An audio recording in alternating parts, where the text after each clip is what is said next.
There are stories that history buried, names it erased, and connections it severed. Yet truth is not a guest that can be silenced forever. Deep within the mountains of ancient Ethiopia, across the savannas that stretch westward to the heart of Africa, there was once a knowledge that bound nations together, a vision that saw no borders and no tribes, only kinship. Ethiopia, the land that the world once called the mother of kingdoms, did not see the Igbo or the Yoruba as strangers. It saw them as echoes of its own blood, children who had wandered across time and distance but never truly left home. It is this forgotten truth that speaks again today, that Africa's greatest strength was not in the might of its armies, but in the unbreakable bond of its origins, a bond woven through memory, migration, and shared destiny. To understand this, one must look not at maps drawn by foreign hands, but at the flow of stories, languages, and sacred traditions that carried the same breath across distant lands. Ethiopia, the cradle of early civilization, was more than a kingdom of kings and queens. It was a teacher. Its light spread through trade routes, pilgrimages, and migrations that linked the Nile to the Niger. When we trace the sacred symbols of the Yoruba, the ancestral totems of the Igbo, and the divine rituals of Ethiopia's ancient priests, we find a shared rhythm, a memory of one great family that once spoke in different dialects but understood the same spirit. The Ethiopians of old believed that Africa was not a continent divided but a single body, each part sustaining the other. When they looked westward and heard tales of powerful people who built cities without masters, who honored ancestors with fire and song, who carved wisdom into symbol and rhythm, they saw reflection, not rivalry. The Igbo, with their sacred respect for the earth and their belief in the divine spark within all humans, carried the same spiritual flame that burned in the highlands of Axum. The Yoruba, with their cosmic philosophy, their art that made the invisible visible, their sense of destiny and divine order, mirrored the Ethiopian concept of harmony and divine kingship. These were not coincidences. These were the fingerprints of a shared ancestry, written not in blood but in spirit. Long before foreign explorers drew lines through Africa, caravans carried salt, gold, and stories between east and west. Along those routes, not just goods but ideas and rituals traveled, the fire of the drum, the wisdom of elders, the sacred geometry of temples, the stories of the sky. Ethiopia's scribes recorded the movements of ancient tribes who migrated toward the west, speaking of lost sons and distant brothers, who carried the essence of the mother kingdom. These weren't myths, they were echoes of migration, waves of people moving not in exile but in expansion, taking with them the seeds of civilization, seeds that would one day bloom as the Igbo and Yoruba culture. For Ethiopia, the measure of kinship was never color, wealth, or distance, it was spirit, and spirit recognizes itself. The same reverence for ancestry, the same architecture of morality, the same unyielding belief that humans are bound to something divine. These are the markers of shared bloodline. The Ethiopians saw in the Igbo's justice system, in the Yoruba's artistry, the very essence of what their own ancestors had taught, that order is sacred, that truth is living, that humanity is divine when it remembers its roots. It is said that the Ethiopians once referred to all black people as children of the first fire. They believed the Creator had placed the first wisdom in Africa, and from there it radiated outward, forming different tribes, each entrusted with a piece of the truth. If that is so, then the Igbo and Yoruba were not distant descendants, but bearers of the same eternal flame, the fire of Ares' lineage, the vision of Oduduwa, the Solomonic dream of Ethiopia. All are pages of one book, torn apart by time but written by the same hand. When we look at the world today, it is easy to forget that Africa's tribes were once one vast family, speaking to each other through trade, art, and kinship long before foreign faiths and empires divided them. The Ethiopians saw the Igbo and Yoruba not as others but as exiled princes of their own story, descendants of the same sacred wisdom that built temples without iron, measured stars without telescopes, and governed societies without tyranny. They saw a return not in the sense of geography, but of memory, that one day, Africa's children would awaken to their shared ancestry, and restore the unity the world tried to erase. The deeper you look, the more the connections reveal themselves. The sacred drums of Yoruba Fa carry rhythmic codes similar to Ethiopia's priestly chants. The Nsibidi symbols of the Igbo mirror the ancient glyphs found on Axumite stone. The reverence for ancestors, the concept of destiny, the communal approach to life, all of it traces back to a spiritual blueprint laid down long before colonization ever dreamed of dividing Africa. Ethiopia's ancient scholars, who studied stars and bloodlines alike, understood that civilizations do not emerge in isolation. They believed that every nation was a branch from the same sacred tree, and that one day the branches would remember the root. That remembering is happening now. Across Africa and the diaspora, a silent revolution of thought is awakening. People are studying the past, not through the eyes of conquerors, but through the lens of truth. They are rediscovering that the continent once had roads of gold and wisdom that ran from the Nile to the Niger, from Ife to Axum, connecting peoples who shared the same cosmic heartbeat. The rebirth of African consciousness is not about rewriting history, it is about restoring. And as this restoration continues, the ancient Ethiopian vision of unity begins to return. For too long the world has made Africa forget herself. It told her children they were tribes, not nations, scattered, not chosen, enslaved, not royal. But Ethiopia, the oldest living memory of Africa's soul, never forgot. She watched through centuries of darkness, knowing that her sons and daughters would one day remember their true lineage.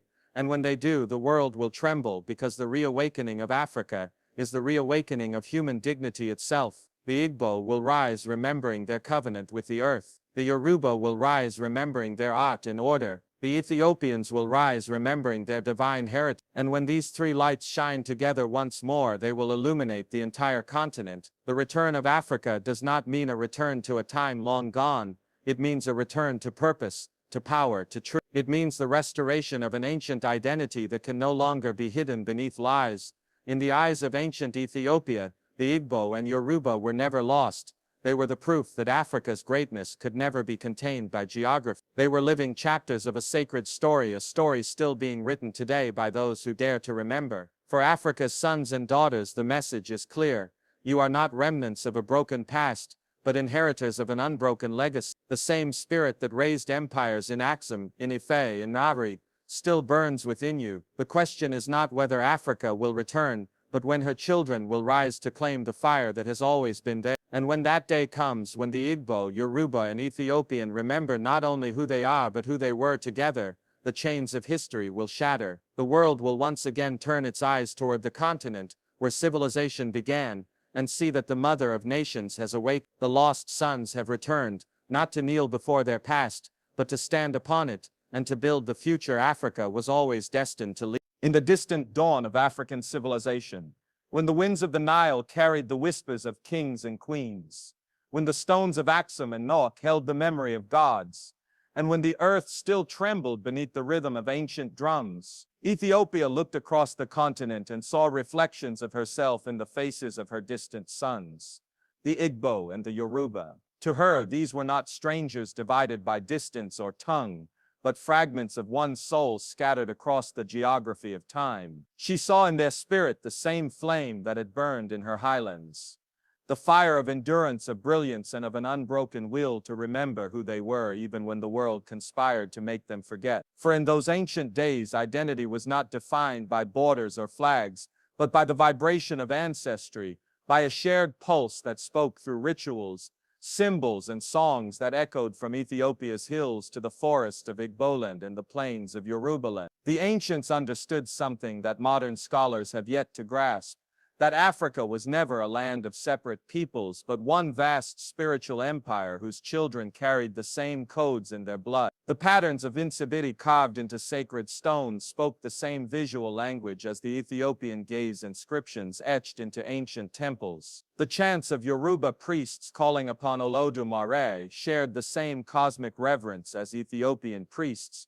invoking the source of light at dawn. These were not coincidences, they were echoes of a single origin, a civilization so old that its truth was buried beneath centuries of conquest, rewritten by those who feared its depth and disguised by time itself. Ethiopia, the mother of nations, once looked westward and recognized in the Igbo and Yoruba a continuation of her lineage, a dispersed royal house whose sons would carry the knowledge of gods through colonization, slavery, and exile, yet never let the flame die. This connection was not merely genetic but spiritual, a lineage of philosophy, of order, of sacred balance. Ethiopia's ancient scholars, keepers of mysteries older than Rome or Greece, believed that divine wisdom was not meant to be contained but scattered across the earth like seeds. And in this scattering, the Igbo and Yoruba became custodians of fragments of the mother's truth. The Igbo, with their deep sense of destiny and divine kingship, carried the memory of Eri, a patriarch whose journey mirrored the exodus of Ethiopia's earliest nobility seeking new lands to plant civilization. The Yoruba, children of Oduduwa,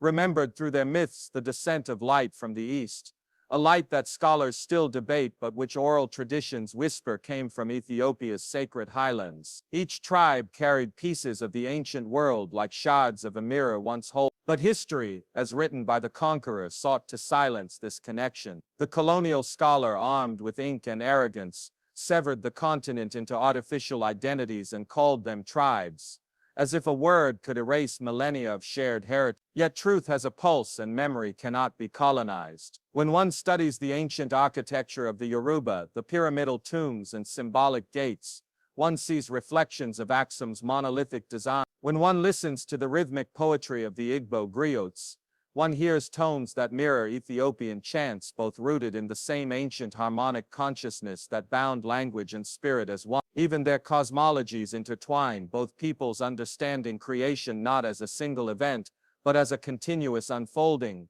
where humans, ancestors, and gods exist in the same circle of time. In the eyes of Ethiopia, this unity was sacred. She was the first mother who refused to forget her children no matter how far they wandered. The highlands of Axum, the red earth of Enugu, and the sacred groves of Ife all tell the same story in different dialects, that of a people whose souls are bound beyond geography. It is this spiritual lineage that explains why both the Igbo and Yoruba retain such strong reverence for ancestors and balance. Their customs of honoring the departed, of tracing life's meaning through divination and moral order, are not local superstitions as outsiders claim. They are fragments of the world's oldest philosophical system, the African metaphysical code that once guided the building of pyramids and the governance of kingdoms before Europe knew the meaning of civilization. Imagine for a moment if the scattered sons remembered who they truly were, if the Igbo recognized that the spiritual codes of Nsibidi are cousins to the ancient Ethiopian script, or if the Yoruba saw that the sacred geometry of Eth mirrors the temple plans of Lalibela. The realization would ignite a renaissance across the continent, because the power of identity is not in what is new but in remembering what has been forgotten. Ethiopia's gaze across the ages was never one of superiority, but of kinship. She watched her children rise, fall, and rise again, carrying fragments of her eternal fire. And now, as Africa begins to awaken, those fragments are starting to glow once more. The rediscovery of these links is not mere historical curiosity. It is the key to Africa's spiritual rebirth. For centuries, the world told her children that their greatness began with slavery, that their history was blank until the colonizer's pen filled it in. But the ruins, the languages, the proverbs, and the symbols all tell another story, one of divine continuity, of a people who mapped the stars before telescopes existed, who built societies guided by moral codes long before written law. The connection between Ethiopia, the Igbo, and the Yoruba is not simply about the past. It is a prophecy about the future, because unity built on memory becomes unbreakable and truth built on ancestry cannot die. Ethiopia's vision was never of domination, but of remembrance. She saw in her children the potential to carry the torch of civilization through the darkness of oppression, to prove that no matter how far the branches stretch, they all grow from the same root. And today that ancient pulse beats louder than ever in the songs of Afrobeat, echoing across continents, in the revival of traditional languages, in the research of young African scholars piecing together what colonialism tore apart. The day will come when an Igbo child and a Yoruba child will look to the highlands of Ethiopia, not as a foreign land but as a mirror, and in that reflection they will see the face of Africa as it was meant to be, whole, luminous, and free. The shared ancestry of greatness is not a myth. It is a memory written in the bones of a continent. It calls upon every descendant of that lineage to rise, to remember, and to rebuild the bridge that time tried to destroy. Because when the scattered sons of Ethiopia, the Igbo and the Yoruba, rediscover their brotherhood, the world will witness something it has long forgotten. Africa, united not by politics but by spirit. And when that happens, the silence of centuries will break and the mother's voice will once again be heard, whispering through the winds of the Nile and the forests of Ethiopia. Welcome home, my children. The fire never died. It only waited. The echo of one civilization still trembles beneath the soil of Africa, too ancient for modern minds to fully comprehend and too sacred for colonial scholars to define.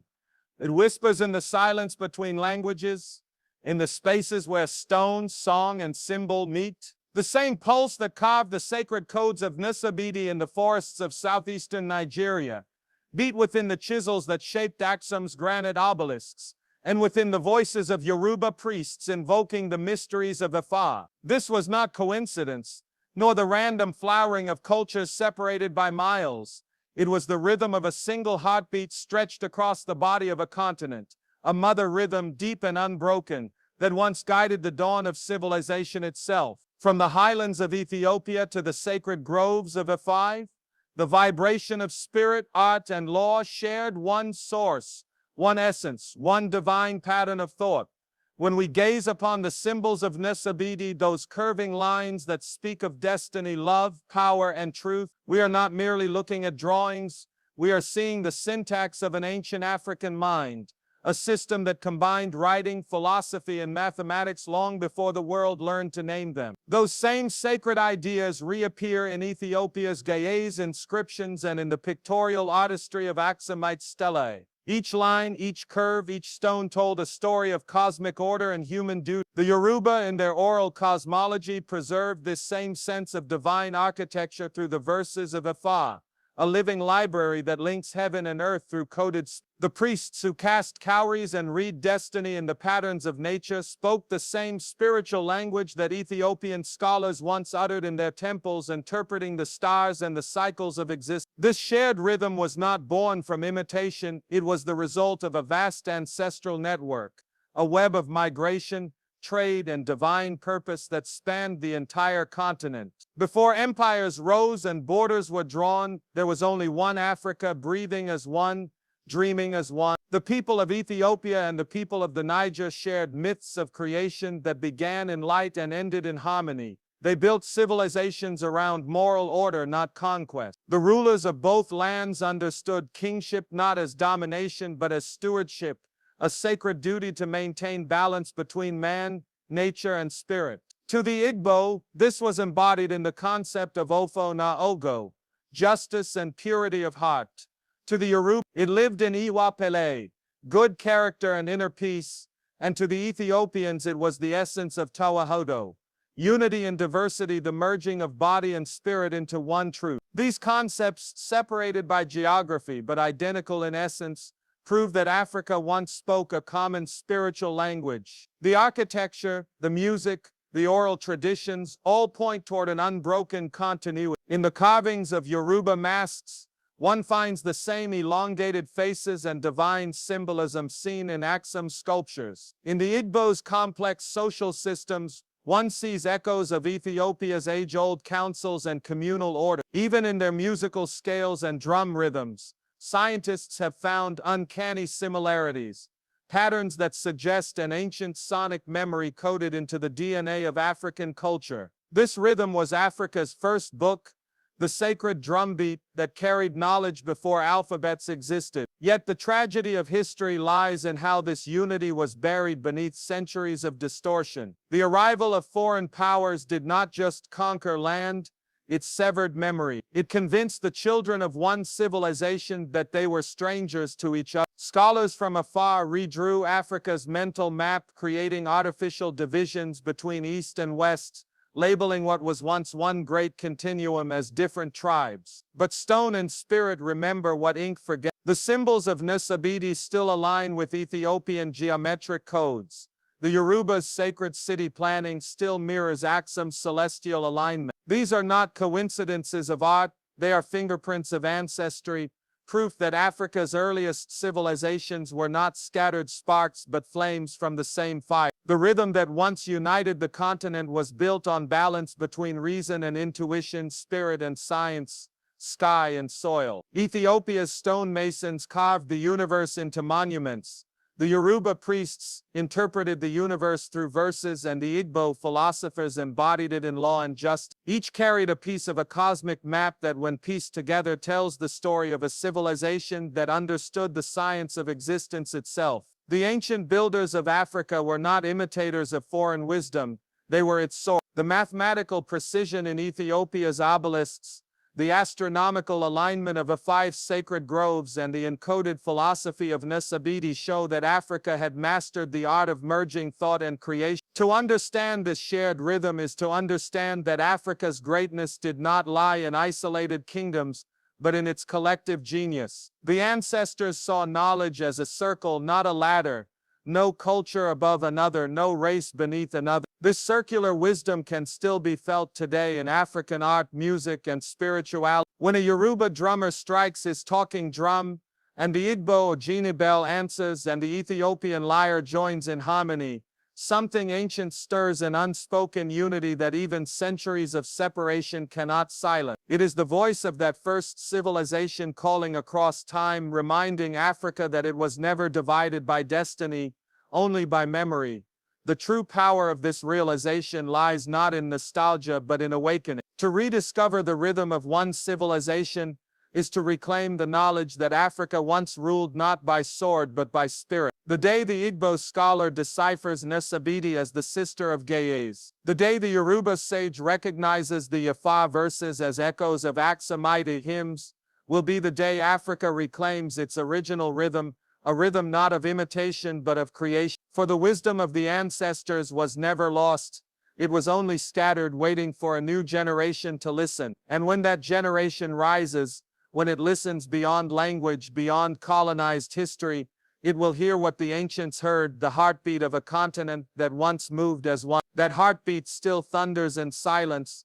Beneath the soil of Nigeria, the stones of Ethiopia, and the memories of every descendant who dares to remember. Nsibidi Ifa Axum, 3 notes in a sacred chord, each different, yet harmonizing into one truth. Africa was and remains the first and greatest teacher of humanity. When this truth is once again spoken, not as myth but as memory, the world will hear Africa's rhythm once more, the rhythm that never died, only waited for its children to dance to it again. The return of memory is not the coming of something new, it is the reawakening of something ancient that has slept beneath the dust of time. It is the stirring of ancestral echoes that once thundered through Africa's hills and valleys, calling her people by one name before the ages of division began. The reunion of Igbo, Yoruba, and Ethiopian identity is not a coincidence of modern scholarship. It is a pulse of the earth reclaiming itself.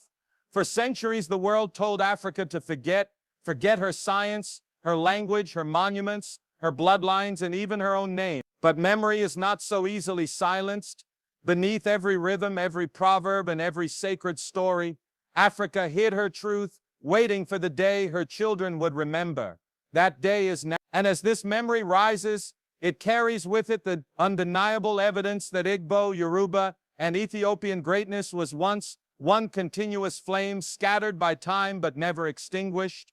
When Africa remembers herself, the world trembles, because memory is not just history, it is power. Memory restores purpose, it heals the wound of disconnection, and it reminds every African soul that they are descendants of builders, philosophers, astronomers, and kings. The Igbo remember Eri, the Yoruba remember Oduduwa, and the Ethiopians remember Makeda and Enelik.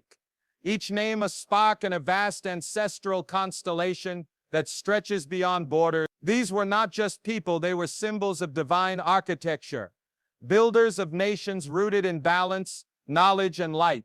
Each carried a portion of the same truth, that humanity's moral compass once rested in the heart of Africa, and when Africa fell silent, the world lost its rhythm. The return of this memory is more than nostalgia, it is a revolution of consciousness. It begins quietly in the way an artist paints symbols that look like those carved in ancient Axum, or the way an elder in Igbo land chants proverbs that match those of an Ethiopian monk. It happens when a Yoruba historian traces his people's origins, not to isolation but to migration, across the Nile, across deserts, across time. It happens when Africa dares to see herself, not through the eyes of the colonizer, but through her own reflection. That reflection is not fragmented, it is whole. The scattered tribes of the past were never strangers. They were pages torn from the same book, waiting to be bound again. In every ancient culture, there is a belief that memory is a form of resurrection. For Africa, remembering is the act of bringing her lost empires back to life, not in stone but in spirit. Ethiopia's royal chronicles spoke of kingdoms to the west, whose wisdom was equal to their own. They called them brothers across the sun. The Igbo's oral tradition spoke of ancestors who came from the rising dawn, bearers of divine order, and in the Yoruba's sacred verses, there are hints of journeys that crossed the great waters, seeking harmony between east and west. These stories are not myths, they are memories, fingerprints, proof of a shared ancestry that the world once tried to erase. The modern mind often asks, why does it matter if Igbo, Yoruba, and Ethiopian blood once flowed as one? The answer is simple: identity is destined. When a people forget who they are, they become wanderers in their own land, but when they remember, they reclaim their direction. The power that built Axum's towering pillars, the wisdom that encoded Nsibidi, and the spiritual geometry of Ifa, all these were fragments of one master civilization that saw the divine as order and man as its instrument. To rediscover this unity is to rebuild Africa's intellectual sovereignty, because the theft of memory was the first act of conquest, and its return will be the final act of liberation. Every ancient Ethiopian priest who studied the stars, every Igbo elder who upheld justice through Ofo na Ogu, every Yoruba diviner who recited the Odu, they were all writing in the same book of creation, each on a different page. The conquerors tore those pages apart and told the world there was no book. But history has a way of rewriting itself through those who listen to the whispers of the ancestors. The reunion of these three civilizations is the sound of pages turning back into play. It is Africa's own voice speaking again after centuries of being silenced. The rhythm of that voice cannot be mistaken. It beats in the pulse of the drum,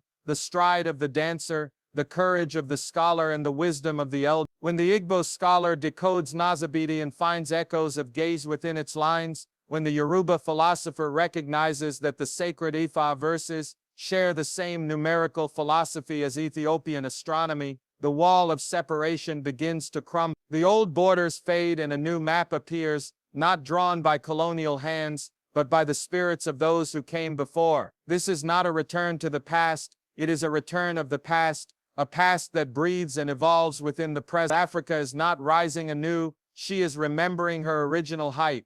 This awakening is not only for the scholars and the elders, it belongs to every young African who feels a fire in their soul when they hear the drum, every child who sees beauty in their skin, every creator who dares to redefine history, because to remember Africa is not just to study her, it is to live her truth. It is to recognize that her blood still flows in the rhythm of modern culture, in the languages, in the resilience, in the music that conquers the world. Africa's memory was never buried, it was only sleeping beneath the surface, waiting for those who love her enough to. And so as the Igbo, Yoruba, and Ethiopian minds reconnect, something greater begins, the restoration of the original African consciousness. The world has waited for this without knowing it, because the healing of Africa is the healing of humanity. When Africa remembers, she teaches the world again what unity, dignity, and balance mean. The nations that once sought to erase her will now look to her for light, for in remembering herself,